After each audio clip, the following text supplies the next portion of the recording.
I know everybody's starting to trickle in. I'm so glad Wendy and I are here at our beaches, our respective beaches. Yours is looking a little bit more beachy to me, a little bit more sandy. Where is your beach, Wendy? It's in Carmel, California. Oh. And you shared with me that you lived there at one point. I did. I went to grad school there at Middlebury Institute of International Studies. So I got the pleasure of getting to spend 2 glorious years living in Monterey, Carmel. Wow. You know what? You and I had the same strategy when it comes to if I can go to college anywhere, why don't I just go? In my case, it was Colorado. Like, what? See? Well, my undergrad was in cow country, so it's full of cow farms and smelt that way. So I felt like I deserved beautiful, lovely college. I'm very happy with it. Great education, but yeah, it smelled like cows. So Might as well go for Carmel. Why not, right? that way I figured I'd reward myself. Well, that is beautiful. It's funny because when I think of Carmel, I don't think of beaches. I think of the rocks and whatnot. Oh yeah, no, it's gorgeous. But this is the beach right at the end of the main street. So when you go and eat all the beautiful restaurants and look at all the famous people, and if you're my mother, you go stalk Clint Eastwood at his restaurant. I love your And mom. so yeah, no, every time she would come and visit me, we would have to go to his restaurant and wait there at the bar to see if he would show up. And because whenever he was in town, he would of course show up. So Because he was the yeah, mayor, right? yes, he was the mayor. So I love it. yeah, she Well, never got the nerve to go up and walk up and say hi, but she did see him from afar and get really happy. well, if you're just coming on, we're waiting until about 6:03 because I know it takes everybody a hot minute to kind of, get in and I'm just keeping track. It looks like we've got several participants so far, which is fantastic. And we'll just give everybody one more minute before we start. So my beach is in actually in Maine. It's also not, it's a little bit more of a rocky beach than a sandy beach. Whereabouts in Maine? Mid-coast area.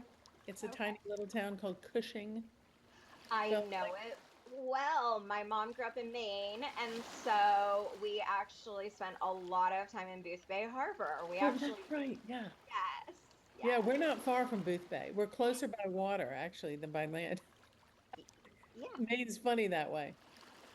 All right, friends, I'm so glad you're here. Welcome, welcome, welcome. Thank you for tuning in. This is your IDA.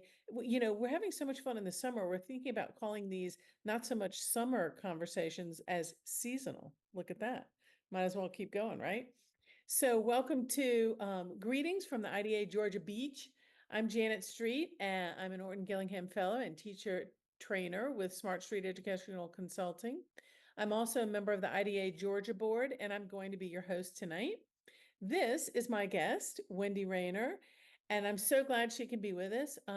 Wendy has tutored neurodiverse teens for the past 14 years, helping them to achieve their academic goals, which often begins with the need to take standardized tests, which is particularly frustrating at times. Wendy rightly feels that her firsthand experience with having a learning difference coupled with test anxiety has helped her to relate to those teens. Brilliant. A passionate advocate for inclusive education, Wendy has authored the book, and write this down, Accommodations Simplified, a guide to understanding SAT and ACT accommodations. And it's available on Amazon. But if you look up Accommodations Simplified, Wendy Raynor, that's the way to find it on Amazon. And Wendy's going to address as many questions as she can, but she was quick to point out when we talked that there's a lot more detail in that book. It's not super lengthy, but it's full of good stuff. So welcome, Wendy. Thank you so much. Yes, Um, it's a huge, I think, hold on, I have it right here. I think it's 63 pages. So a very quick, oh, not even 51 pages. there we So, go. but it goes into a lot of detail because I know one of the questions we got in a panel was kind of that um the step by step. we're not going to have time to get really into that, but the book literally lays out very much step by step on how to get accommodations. And I'm currently working on updating it for all of the new formats of testing, which we will definitely be diving into today. So that'll be out probably in April, probably. Okay, good deal. All right, so here's where we're going to start. I know that you're super knowledgeable about the SAT and the ACT, but I understand that you do most of your tutoring with the ACT. So maybe a good place to begin is for you to give us an overview of the difference between the two tests and explain to us why you feel like the ACT is a better test for our neurodiverse population. Absolutely. So I think really it boils down to two things. One is format and one is available accommodations. So what I want to do first is kind of address the format. What we'll do, the ACT did recently announce that they are changing their format. That will be in the online change will be in April 2024, or sorry, 2025, going back in time, and the paper change will be in September 2025. So I'll kind of talk about all three.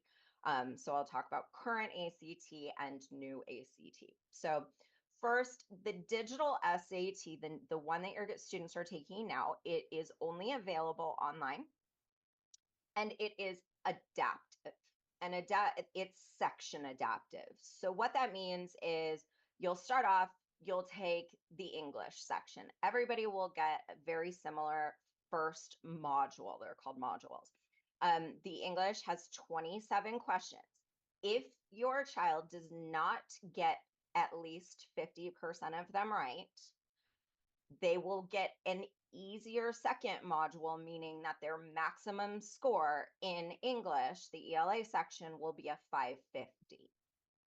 So the score is dependent on how your child does on the first module. If they do great, if they get more than 60% of the questions right, they will definitely get the harder second module, meaning that their maximum score possible is then an 800. So same thing with math. Math is two modules. There's 22 questions per module. Same thing. Everyone gets kind of the similar first one, same kind of difficulty level. Then it branches out in two different ways. Calculator is used allowed on the SAT, all of that good stuff. Content area is where it kind of gets difficult in format. So reading on screen, the content, the ELA, the passages are very short, which is great, right? Our students are So so just, excited. I Oh, don't mean to interrupt you, but ELA is just English language arts. yes, English language arts. So Okay. grammar, reading, vocab. Um, thank you. So the passages are a lot shorter. So our kids, especially our dyslexics, get really excited about that. And they're like, Mom, Dad, nope, I'm on board 100% on the SAT. The passages are shorter. The problem is that they're written at an 11th, 12th grade level. There's very complex vocabulary and the language is a lot more nuanced, meaning that they have to be incredibly strong online readers. Now, for those of you that say, my kid has audio accommodation, it's great. The audio that's used is your computer AI generated audio.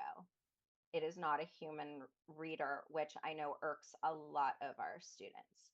So that's one of the things that on top of the adaptive with kind of the anxiety, that's one of the reasons why I kind of gear a lot of my students away from the new digital SAT.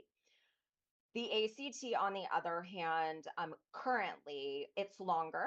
That's what our students don't like about it. But the reading in particular is written at an 8th grade level. It's a much easier way to, our kids have a much better understanding of skimming, word matching, working in that manner. And so it's a much easier test for them to navigate and improve on once they are able to rely on their natural skills. Our dyslexics are very, very good at those skills. And I know that because I am dyslexic. So I do have dyslexia, dyscalculia, dysgraphia, ADHD, and generalized anxiety disorder. So I literally walk in a mile in your children's shoes. Um, the math on the SAT is primarily algebra 2. So if you do have a student that struggles, that does have the dyscalculia, it can be rather difficult if those advanced concepts, if they're not really, really strong. The ACT, on the other hand, currently 23 of our 60 questions are elementary school math. So that means you can score a lot of points on relatively easier uh, concepts. Absolutely. All of those tutoring hours when your child was crying in fourth grade that you really rallied behind them and got them those fundamentals, that is being tested on the test. So it's not these advanced concepts. A calculator can be used again on both tests. So there's that. So when it's not as complex of a structure. And just to be clear, the calculator isn't even a special accommodation. Everybody gets that. Yes, 100% of students get it. So yes, it used to be different, but today 100% of the tests, no matter what test you're taking, SAT, ACT, you are allowed a calculator. That's great. Yes. So I want to talk a little bit about the new ACT since we're on it. I'll kind of blow through it. They are definitely, it's a brand new announcement. They did test it in June 2024. A select group of students both took the digital version and the full length version. And I do know their stats, and they were very, very similar. It was like 0.2 difference, I think, in score overall. So it was really good. It will be shorter. It will also be around 2 hours, just like the current SAT. So they're just shortening the number of questions and they're reducing the speed per question. So a regular time student who's taking it under normal time constraints would basically, across the course of the test, have about 40 seconds per question on average across all of those tons of questions. Our calculations, although again, don't quote me because a lot can change. They're tweaking it right now. It's actually improving to 67 seconds per question, so it's a lot more time. So when you have those students, your kids that were like, ACT was way too fast, I couldn't finish, that's changing. Okay, so in April, they're introducing that test in an online format only.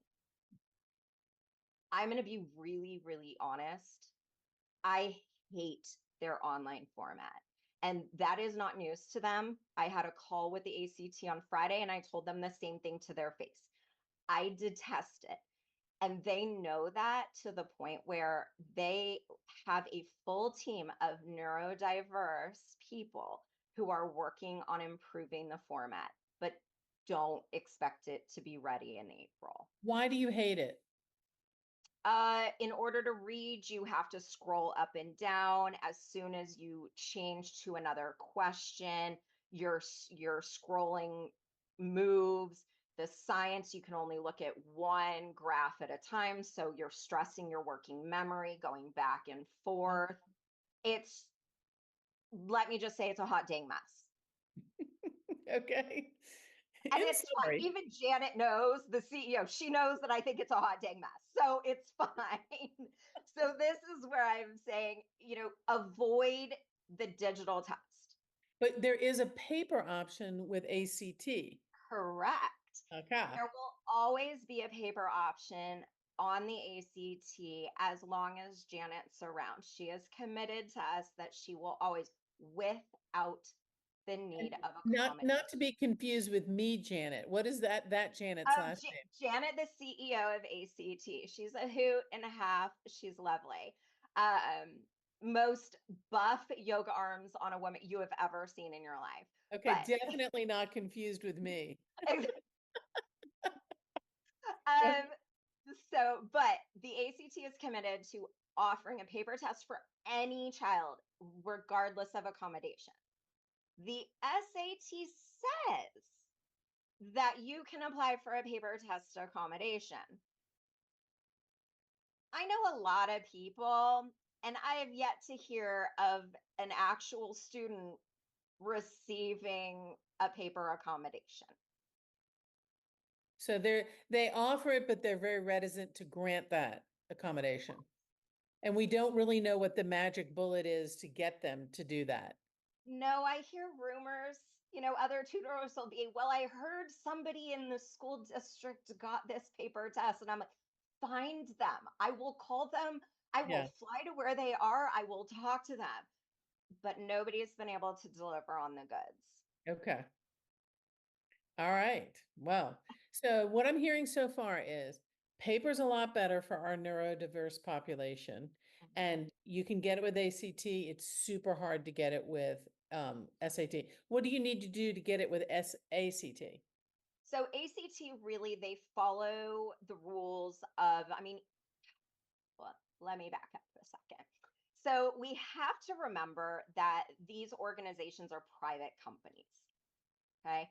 So I think a lot of times parents and the parents that I talk to, they get really frustrated because they're like, my kid gets the accommodation in school. The ACT has to give the same accommodation. They're not a school, they're not a K through 12 organization, they are a private company. Believe it or not, ACT actually just went from nonprofit to for profit so that they can get better funding to improve their technology issues. But um, they are private organizations. And And that means they're not subject to the IDEA laws, the federal laws that are in place for public schools. They are not subject to those. correct, they just have to make the location physically acceptable under the ADA laws, just like Walmart or Google. Mhm. So it's very important to understand that. Now, the head of the ACT accommodations department is a licensed ADA attorney. So she has structured, when she took over 4 years ago, she restructured the approval process to follow the guidelines for the 504 and IEPs. So if you are able to present the same kind of documentation that you would require to get that, so those in private school, if you follow the guidelines and submit the same kind of documentation that you would submit to a school to get that and get approved, they will follow it. Now, for those of you already with a 504 IEP, that's basically a slam dunk. They will approve almost any reasonable accommodation as This is the long, ACT. yes, this is the ACT. Okay. Yeah, they're committed to approving pretty much any reasonable accommodation on a 504 IEP. I know a lot of people will say, well, but my kid XYZ, I'm working with one right now. There are some odd cases. The SAT, on the other hand, since the digital rollout has been very man behind the curtain about exactly what they require in order to get anything beyond time and a half. They've been giving out time and a half like candy. I had one get approved recently, and there was no data supporting the child ever received an accommodation ever in their life.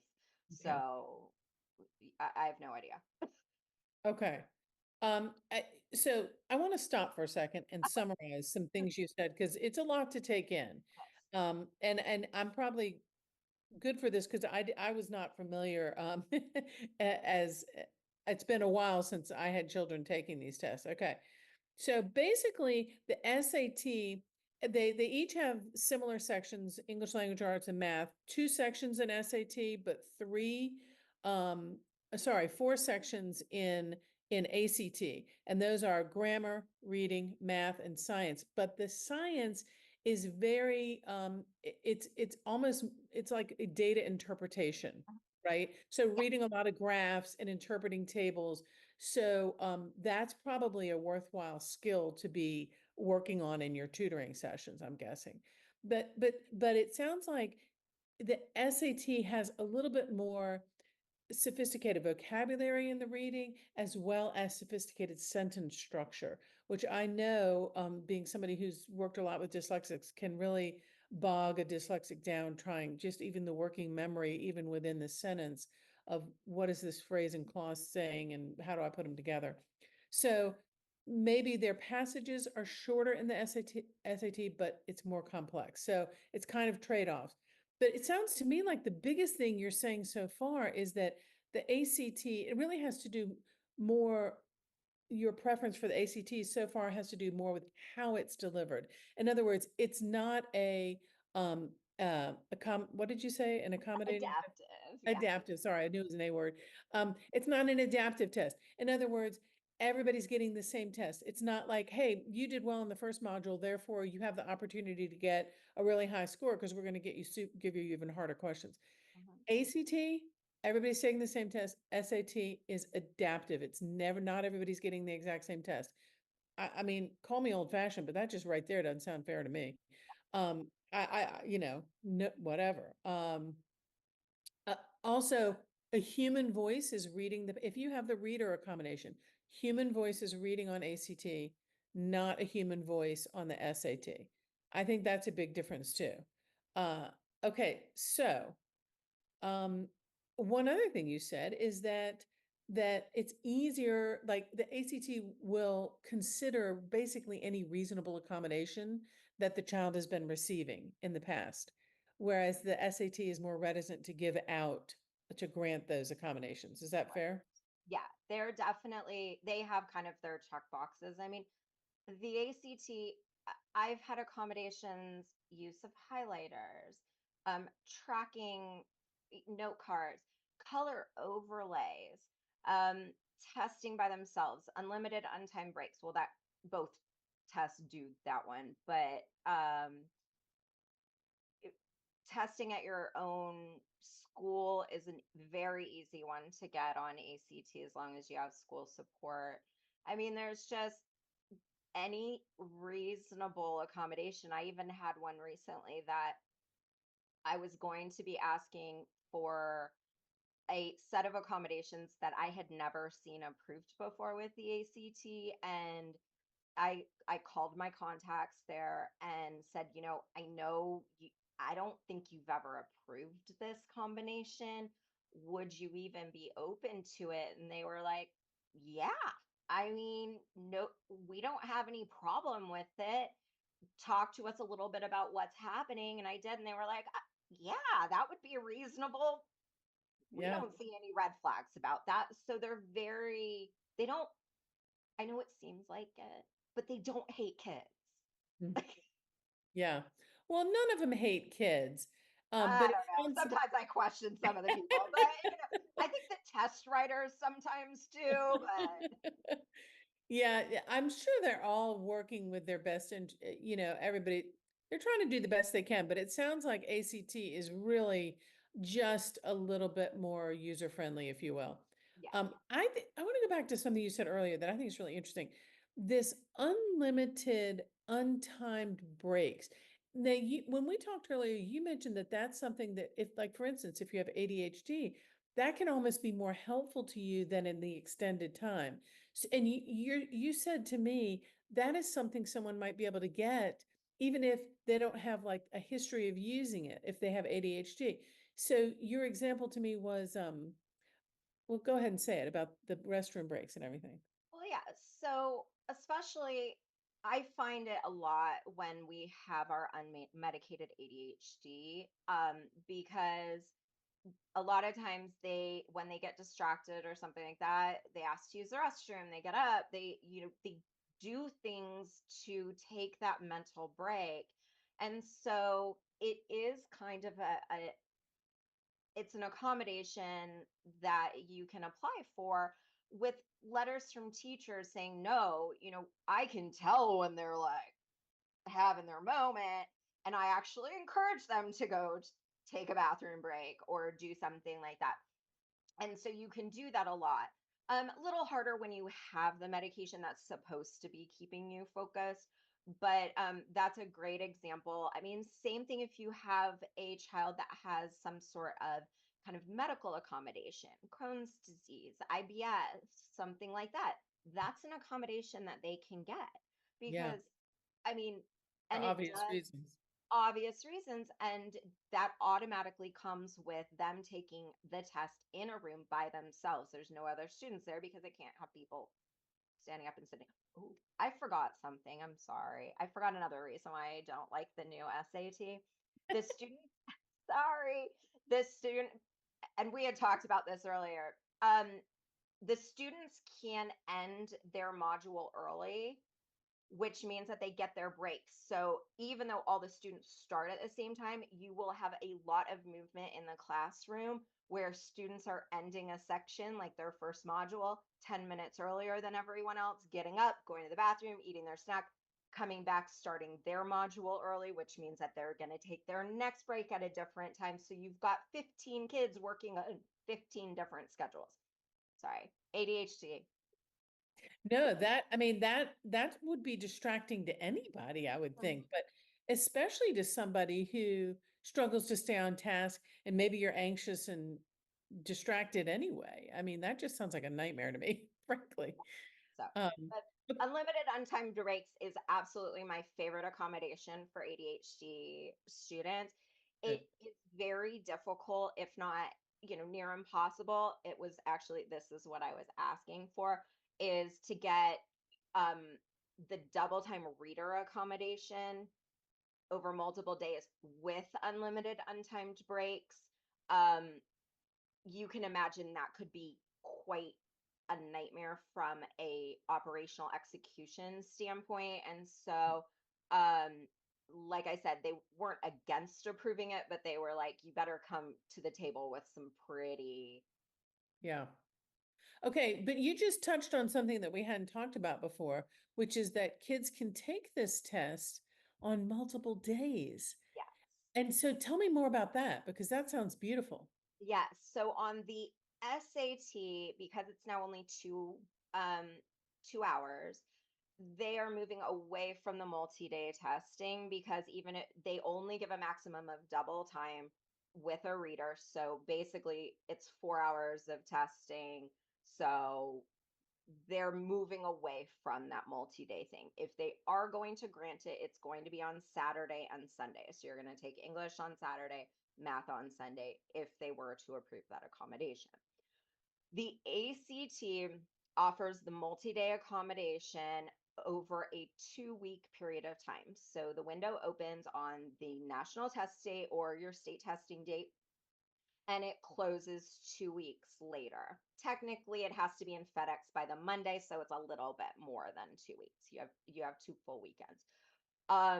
Well, really 3 full weekends. But the what you hear from schools a lot is that the test must be taken either in 2 days, which is false, 3 days, which is false. It can be one section per day. So you can take it over 4 days, 5 if you're taking writing, but there is zero, and I really want to highlight this. There is zero reason for any child to take the writing section unless they are applying to West Point. And if you're applying to West Point, you cannot use accommodations. They Mm. will not accept. It's a federal law. They are exempt from the ADA. So That they, seems crazy. well, it's a military thing. I mean, they're joining the military, so they won't accept a test taken with accommodations. So, but there's zero reason to put your child through that. Just don't, please. Okay. Okay, Just so, and don't. so, Okay. but if you are interested in West Point, you have to take Have to the take writing the part? writing and you cannot take it with accommodations. But so English, math, reading, science are the 4 days. They do not have to happen on consecutive days. It does not have to be Saturday, Sunday, Monday, Tuesday, but it does have to be in consecutive order. So you can take English on Saturday, math on Sunday, you can take reading the following Saturday, and then you could take science the Saturday after that. Totally fine. Okay. But Okay. a lot of times schools kind of make up their own rules about that. Okay, gotcha, gotcha. Uh, all right. I'll tell you where I want to go next. Okay.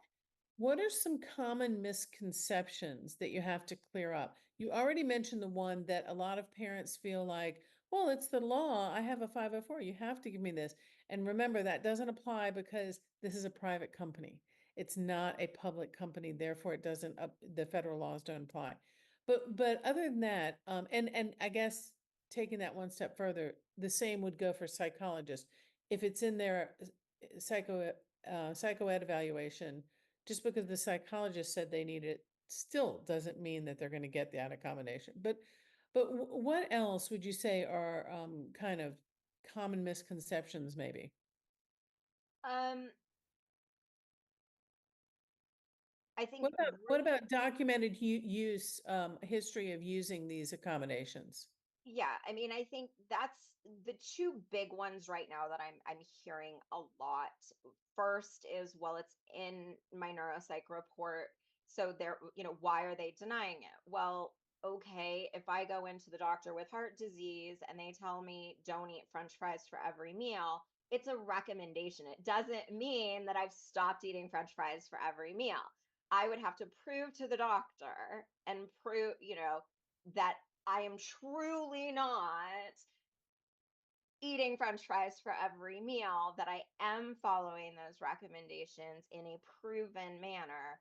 And so, therefore, now I need medication because now I've done everything you've asked me to do, but it's not Gotcha. working. Okay. So, I like to use that kind of analogy a little bit. I love French fries. The other one absolutely is that it is, I think one of the things that we hear from schools a lot is if you get a late diagnosis, that a lot of times the counselors have a knee jerk reaction and say, well, you're just not going to get approved. And late And diagnosis meaning like, 6 months before you had to take the test. right, like, so say, your child, and it happens all the time, right? And I guarantee there's a parent on this webinar that has gone through this, that you watch your child struggle and struggle and struggle, and all of a sudden junior year you're like, oh, I probably need to get them tested. You do, and you find out that there's like crazy dyslexia or like processing speed or working memory or all of the above. And you know then you go and you get accommodations, April of their junior year, and you go in to apply for accommodations, and the school's like, no, they won't approve it unless it's been in place for 12 months. Well, that's emphatically false. That it's just false. There is no written documentation anywhere saying that the ACT nor the College Board will deny anything unless it's in place for 12 months. The College Board does say that they want the accommodations in place for 4 months. The ACT, it depends. They will, if you get that 504 IEP, they will approve it without the ink being dry. Like, you can take that from the meeting and off you go. Now, if you're at a private school, obviously you don't necessarily have that. So, what they want to see is a history that of struggle, the history of accommodations that you as parents have been putting in place in the home, outside tutoring, all of those interventions that you have done over the years before that formal diagnosis came in, because Mhm. they know it's there. And that's the same thing you would have to show to get a 504 or an IEP anyways. So that's what they want to see. I have absolutely had the ACT approve accommodations from private schools that are recent, as in 2 months. So it Okay. is totally possible as long as you have the right or the right paperwork. And Okay. it's all in my book, like, it goes through. Okay, good. I love that. And this kind of that's a great segue into something else that you and I talked about, which is make friends with your school counselor. Don't make enemies of the school counselor because that person really is there to help you and you need to be in a collaborative spirit with that person. And that it's the school counselor is going to help you apply to get these accommodations and whatnot. Right? Is that fair? Yeah, I mean, obviously, sometimes you run into an issue that's not reconcilable, and there are ways both the College Board and ACT have set up in those instances, basically very similar to the homeschool process. But you don't want to do that. You want to try your hardest Yeah. to really make them partners. And sometimes, I guess I always try to say, you can't go into full mama bear mode. That's well said. I think we all know what you mean by that. We've all Absolutely. been there. Okay, I'm gonna head to the questions that were submitted upon registration. Um, how do I best support my daughter in preparing for these tests? She's already been approved for additional time. She doesn't test well. She gets very overwhelmed and stressed. Would one-to-one tutoring help? Um, Private tutoring is always the preferred option if it is a financially like an option. Just because the tutors can, really understand these tests. Any full-time tutor, I mean, I've been doing this for 14 years. Um, we really truly understand the test. Now the test changes, obviously, kind of throw loops in it. That's the other reason why the ACT, they're not changing the questions, they're just changing like the number of them. Um, so we know all the ins and outs. Okay, and I just want to mention that Wendy's website is WRH College Prep, Wendy's Raynor, and I don't know what the H is, sorry. Collegeprep.com. Unfortunately, that's my old married name, and I have Oh, okay. Well, okay. Anyway, WRHcollegeprep.com. The reason I mention that is because this is part of what you do is you do that tutoring. I know you said to me that you prefer in-person tutoring, but you have people and who do online tutoring. So for instance, I have a cousin who lives in Alabama, which is, geographically not a go for where you are, but someone could reach out and do that tutoring online. So yeah, just, I have think it's important for people to know that that's an option. absolutely, and it's really important with our neurodiverse kids, and I really, really have to stress this. That $40 Wise Aunt tutor is probably not going to be the best fit. They're great for some kids. I'm never going to bash them. We all started there. But when you're dealing with truly the neurodiverse population and standardized tests where truly we are asking our kids, fish to climb a tree, Hmm. it really, really takes a specialist, and it really takes someone who has a vast amount of experience. So not to bash on them, love them. We all started there, but and I'm happy. I'm part of the National Test Prep Association. Yes, we are that geeky. We have a test prep association. Um, it is a big nerd group. We love it. And we geek out on standardized tests all day long. And so believe it or not, there's not a ton of us that are full-time tutors in the world. There's probably about 1,000 of us.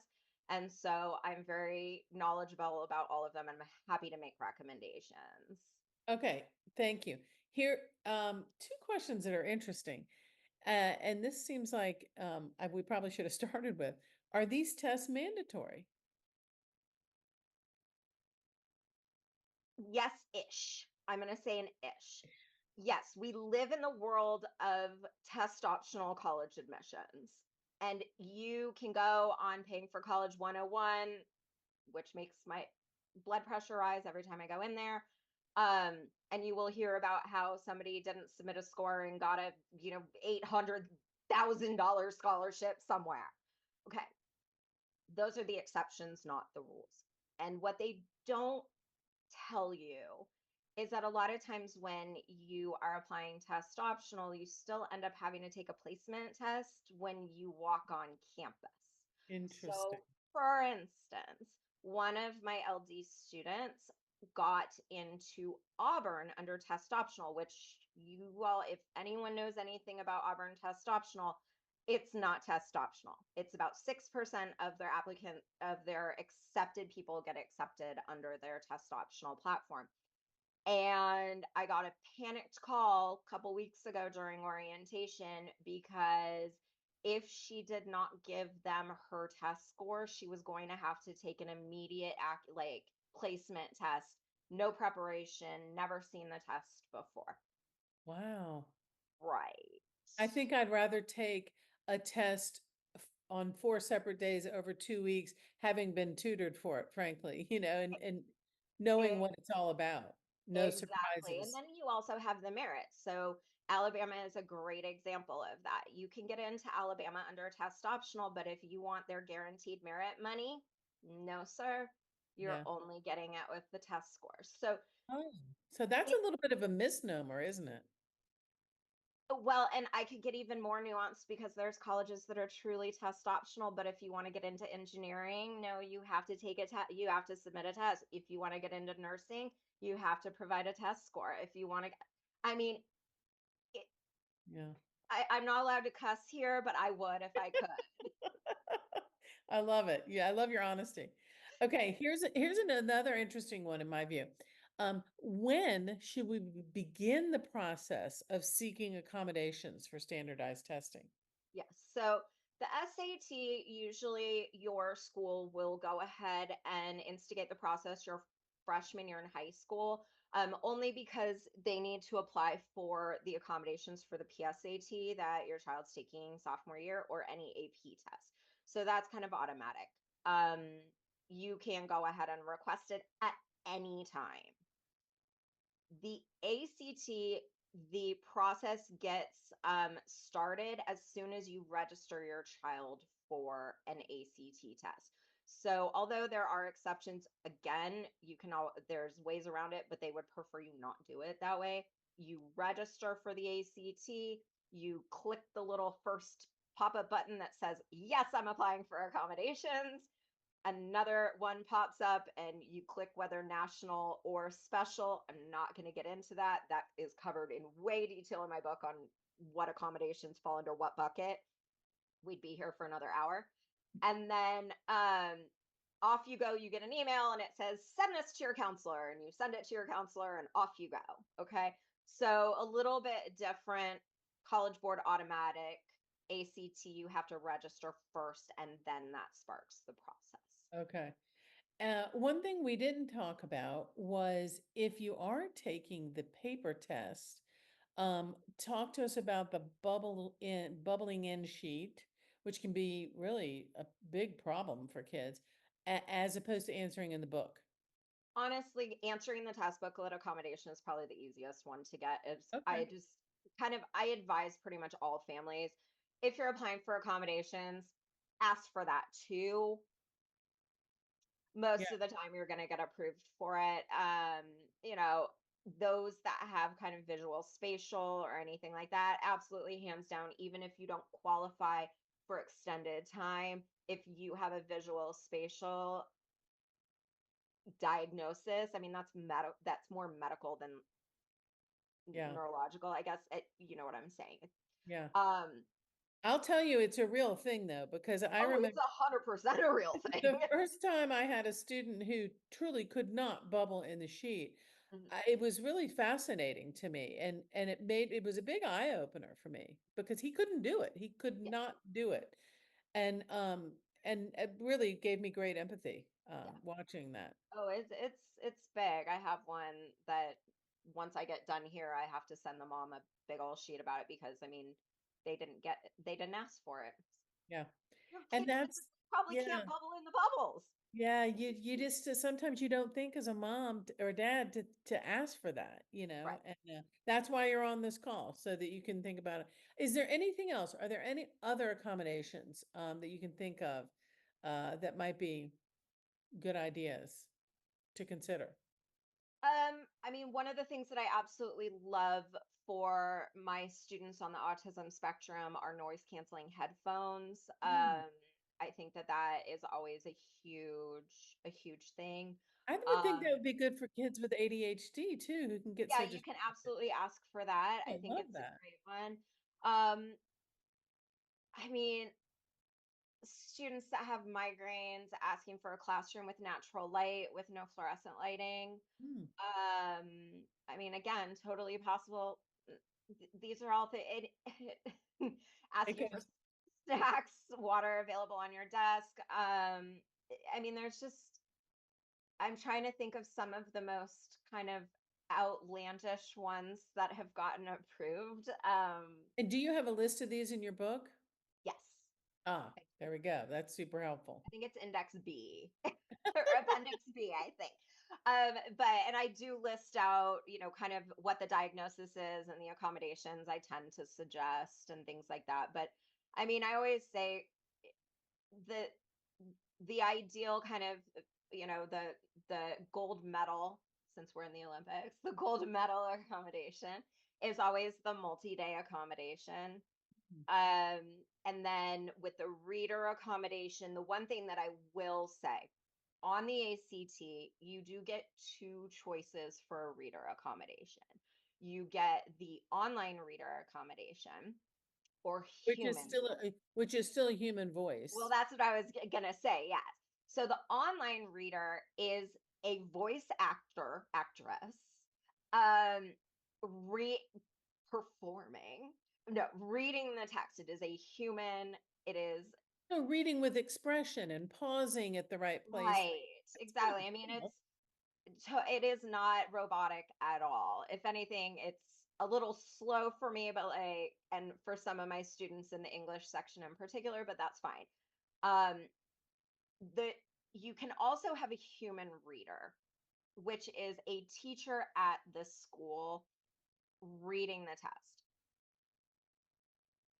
Unless you have a like speech therapist that your student is working with a lot, I really, really, really urge you not to apply for that accommodation. And the reason for that is operationally on the school, it's really hard on them. So they tend to push back. So again, that going back to that whole, we want to be friends with our counselors in our schools. So it's a much easier thing for them to execute a test with I call it the USB reader because it used to be a little USB thing that you plugged in. Um, but also what I found is the times when my multi-day reader students that have gotten screwed by a proctor misdoing the test has always been a human reader. Oh, So here they're spending 9 hours taking this test and they have to do it all over again because the reader didn't oh, read the rule, like didn't follow the rules. oh my gosh. That's a Nobody night. wants to do that. Don't put another human into this process. Yeah. Our kids can put enough stress on themselves and, feel bad about the mistakes that they make. Don't put a human in there to Yes. screw it up for them. Humans are prone to error. Yeah. Let's not add another one in there. That's a good point. Okay, I see that we are at 6:48, so I don't want to take too much of your time or bore our people to death. But is there anything else that you'd throw in that you can think of? I think I've covered most of the questions that, people submitted, I think.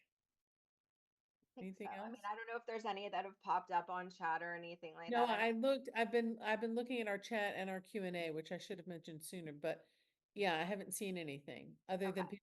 people saying, "Oh, that's a nightmare." Oh my gosh.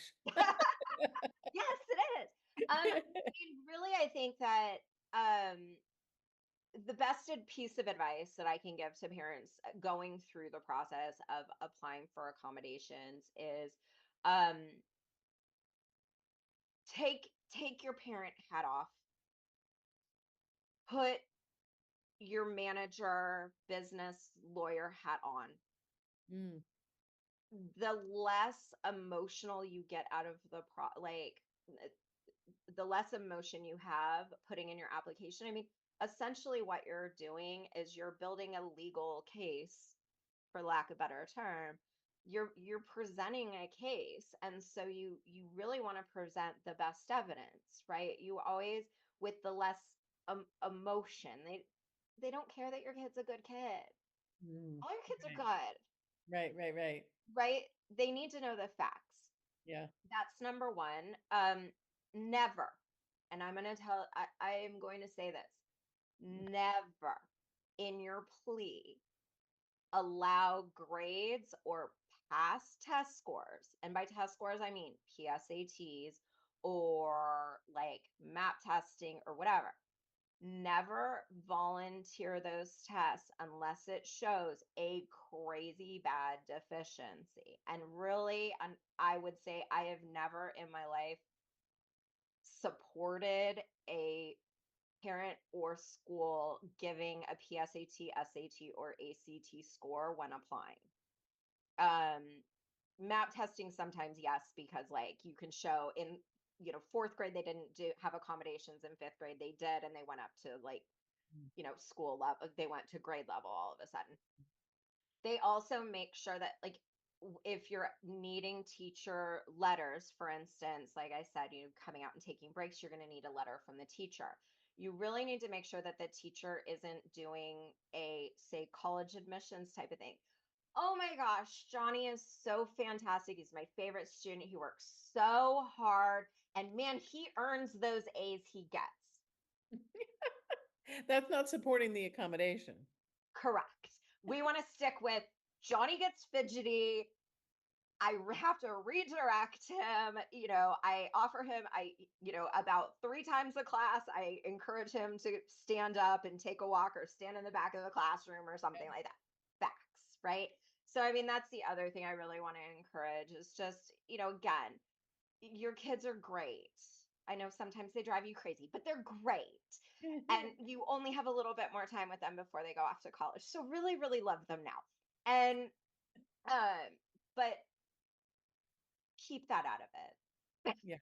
Yeah. Just to quote, what was it, Perry Mason? Just the facts, ma'am. Yeah, Just the facts. yes. Okay. On that note, thank you so much. I think this has been tremendously helpful. I know for myself, like I said, it'd been a number of years and this was very informative. So thank you, thank you, thank you. My And pleasure. And like I said, as soon as I know more about kind of all of the changes that are coming within our next year, um, then I will definitely be updating the book. I'll be updating my website and kind of trying to push out the information as quickly as I can. I just want to wait a little bit just because there's a lot. Based on my conversation last Friday, there's a lot up in the air. So we'll let them kind of figure it out a little bit more. it's nice that they have you. And I really commend you that website because, and just to say it again, WRHcollegeprep.com, because I think that can really alleviate a lot of anxiety for parents. So thank you. Absolutely. Well, thank All you. right. Thank you very much for being here, and we'll see you next time.